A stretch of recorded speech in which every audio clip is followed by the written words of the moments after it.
Interference with the social custom, ये है socio religious causes, जो हमने आगे के चैप्टर में भी पढ़ा था।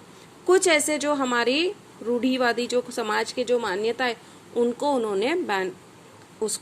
उन्होंने चेंज करने की कोशिश। इससे जो पुरानी सोच वाले लोग थे उनमें गुस्सा आया। जैसे थे कि सती सिस्टम है, सती सिस्टम तुम लोगों को पता भी होगा कि अगर किसी वाइफ का अगर हस्बैंड मर जाए तो उसकी चिता के साथ उसको भी उस आग में कूद के अपनी जान देनी होती थी।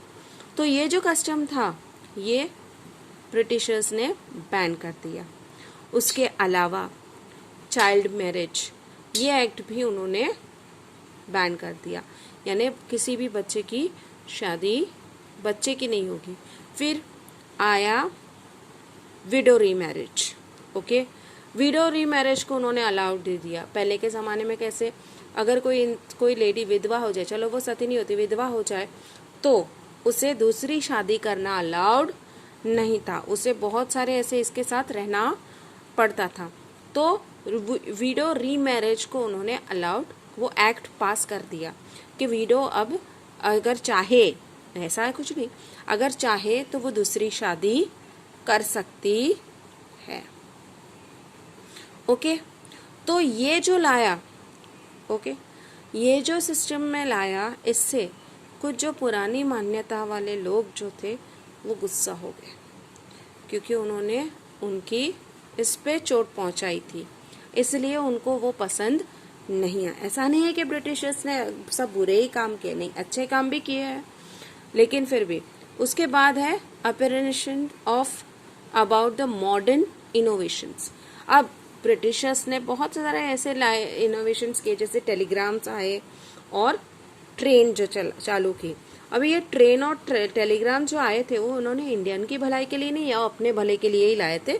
इंडियंस के इसमें कुछ फायदा नहीं देखा था उन्होंने, वो अपना भला, क्योंकि उनको दूर का, इसलिए उनको टेलीग्राम अच्छा पड़ता था। और ट्रेन्स भी सामान ले जाने लाने के लिए बहुत चीप पड़ती थी, इसलिए उन्होंने वो लाए।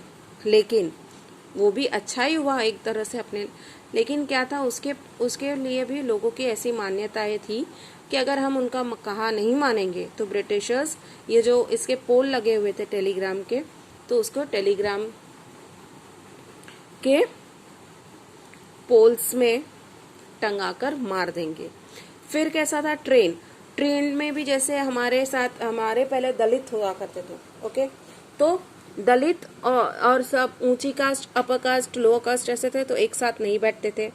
तो ये जो ट्रेन में कंपार्टमेंट बने थे उसमें ऐसा कोई भी प्रोविजन नहीं था, उसमें ऐसा था कि सब एक साथ ही बैठते थे, एक साथ ही बैठा जाना था। तो इससे जो कुछ लोग थे उनको वो पसंद नहीं आता था कि अरे दलित के साथ बैठना पड़ेगा, कैसे होगा ये सब। ओके, तो ये सब ऐसे थे, इस वजह से ये भी कॉजेस एक हुए फर्स्ट वर्ल्ड के, अरे इंडिपेंडेंस वॉर के। उसके बाद है पॉलिसी ऑफ रेशियल डिस्क्रिमिनेशन।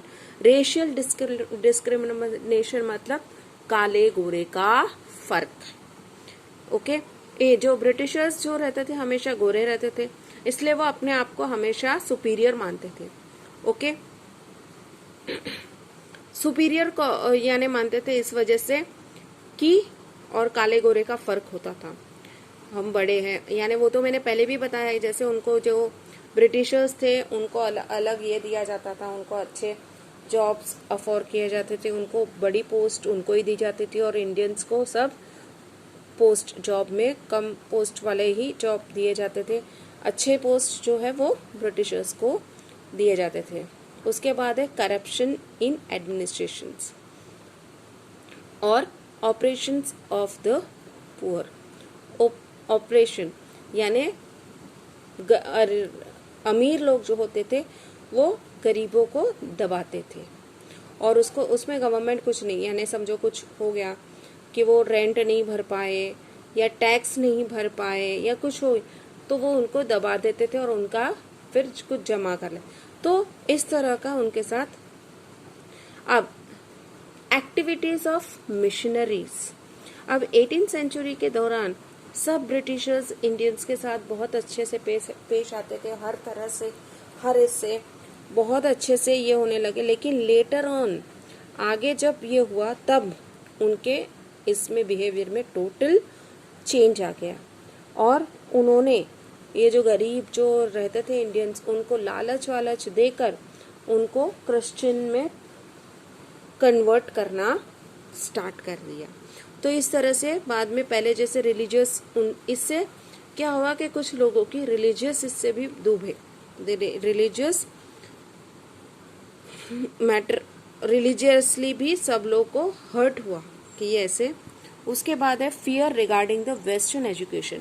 अब पहले तो कैसे संस्कृत ऐसी लैंग्वेज में ही पढ़ाई होती थी, अब उन्होंने इंग्लिश स्कूल स्टार्ट किए जो अभी के कॉन्वेंट स्कूल है, उसमें हर कोई ऑल कास्ट के लोग पढ़ने जाया करते थे।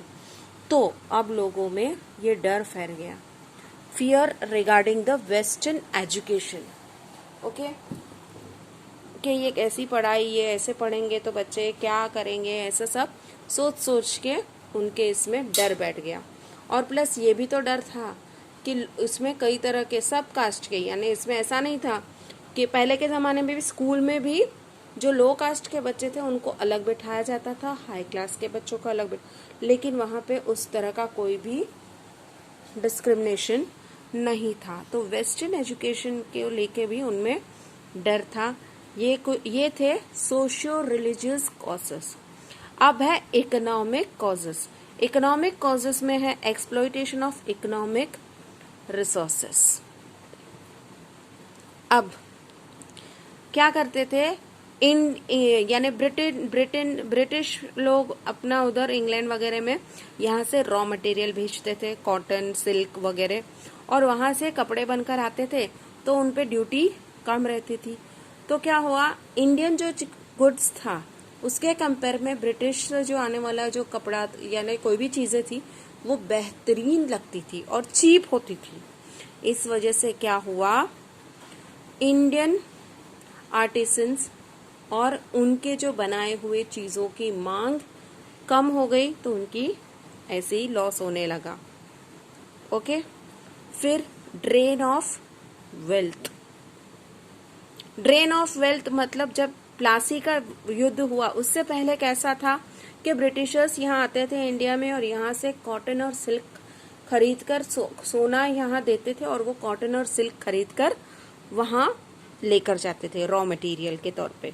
लेकिन अब क्या हुआ कि अब ब्रिटिशर्स अपना रूल करने लगे, तो ना वो कॉइन गोल्ड लेकर आते थे लेकिन यहाँ से मटेरियल तो रॉ मटेरियल, तो इस तरह से हमारी वेल्थ जो है वो ड्रेन होने लगी। अभी DK of cottage industries and handicraft. Naturally अब वहाँ से जो सामान आता था लोग यहाँ वहाँ के सामान का यूज करने लगे, तो वहाँ उनको तो फायदा होने लगा, लेकिन उसकी असर हमारी छोटे मोटे कॉटेज इंडस्ट्रीज और हैंडीक्राफ्ट लोगों को होने लगी। उनके बिजनेस ठप होने लगे, जो थोड़ा बहुत उनका ये चलता था वो खत्म हो गया। ओके, और इसके बाद है इकोनॉमिक डिक्लाइन ऑफ प्रेजेंटरी, ये आगे हम देखेंगे।